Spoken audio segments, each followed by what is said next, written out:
আসসালামু আলাইকুম। আমার হাতে এটা কিন্তু 250 টাকার একটি ওয়্যারলেস হেডফোন।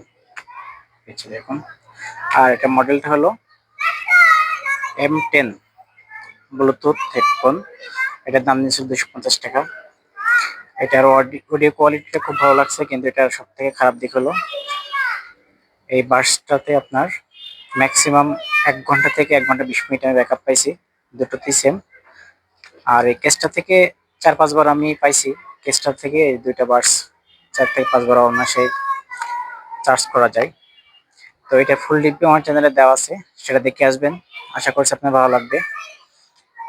এটা ছিল M10 TWS। আর এখন যে ভয়েসটা শুনছেন এটা হলো K8। এটা 250 টাকা একটি মাইক্রোফোন। তো এটা রিভিউ আমার চ্যানেলে দেওয়া আছে, একসাথে দুইটা রিভিউ দেখে আসবেন। আপনাদের দাওয়াত রইল। তো এটার সাউন্ড কোয়ালিটি কেমন সেটা আপনারা এখান থেকে বুঝতে পারছেন, ফুল রিভিউ দেখে আসবেন। এখানে শেষ করছি, সবাই ভালো থাকবেন। ও একটা কথা, এই চ্যানেলটা আমার নতুন, সো অবশ্যই একটা সাবস্ক্রাইব করে দিবেন। সবাই ভালো থাকবেন। আসসালামু আলাইকুম।